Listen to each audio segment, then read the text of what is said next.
ವಿದ್ಯಾರ್ಥಿ ಕಾಂಗ್ರೆಸ್ ಮಾನವ ಸರಪಳಿನ ಮಾಡಿ ಎಷ್ಟು ಚೆನ್ನಾಗಿ ಮಾಡಿದ್ರು ಅಂದ್ರೆ ಅದು ಏನ್ ತೋರಿಸುತ್ತೆ ಅಂದ್ರೆ ವಿದ್ಯಾರ್ಥಿಗಳ ಆಕ್ರೋಶ, ವಿದ್ಯಾರ್ಥಿಗಳ ಸಿಟ್ಟು ಏನಿದೆ ಕೇಂದ್ರ ಸರ್ಕಾರದ ವಿರುದ್ಧ, ಕೇಂದ್ರ ಶಿಕ್ಷಣ ಸಚಿವ ಧರ್ಮೇಂದ್ರ ಪ್ರಧಾನ್ ವಿರುದ್ಧ, ಮಾನ್ಯ ಪ್ರಧಾನಿಗಳಾದಂತ ಮೋದಿಯವರ ವಿರುದ್ಧ ಆಕ್ರೋಶ ಹೊರಹೊಮ್ಮುತ್ತಿದೆ. ಒಂದೇ ಒಂದು ಸಣ್ಣ ಉದಾಹರಣೆ, ಕಾಕ್ರೋಚ್ ಜನತಾ ಪಾರ್ಟಿ ಅದ್ ಯಾರು ಪ್ರಾರಂಭ ಮಾಡಿದ್ದಲ್ಲ, ವಿದ್ಯಾರ್ಥಿಗಳು ಯುವಕರು ಪ್ರಾರಂಭ ಮಾಡಿದ್ದು.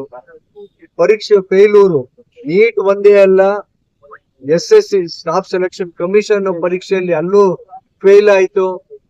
ಇತ್ತೀಚೆಗೆ ನಡೆದಂತ ಸೆಂಟ್ರಲ್ ಯೂನಿವರ್ಸಿಟಿದು ಎಲ್ಲಾ ದೇಶದಾದ್ಯಂತ ಇರ್ತಕ್ಕಂಥ 22 ಯೂನಿವರ್ಸಿಟಿಗಳಲ್ಲೂ ಸಹಿತ ಪರೀಕ್ಷೆ ಅಂಡರ್ ಗ್ರಾಜುಯೇಷನ್ ಗೆ ಮಾಡಕ್ ಆಗ್ಲಿಲ್ಲ.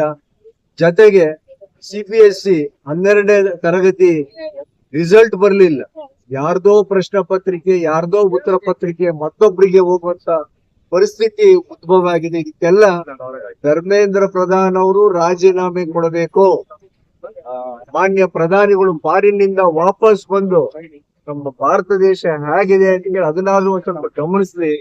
ಧರ್ಮೇಂದ್ರ ಪ್ರಧಾನ್ ಅವ್ರನ್ನ ಮೊದಲು ಆ ಪೋಸ್ಟ್ ಇಂದ ಕಿತ್ತಾಕಿ ಸಮರ್ಥರು ದಕ್ಷ ಯಾರಿದ್ದಾರೆ ಅವ್ರನ್ನ ಶಿಕ್ಷಣ ಸಚಿವರಾಗಿ ನೇಮಕ ಮಾಡಿ ಅಂತ ಹೇಳಿ ಕೋರ್ಕೊಡ್ತಾರೆ.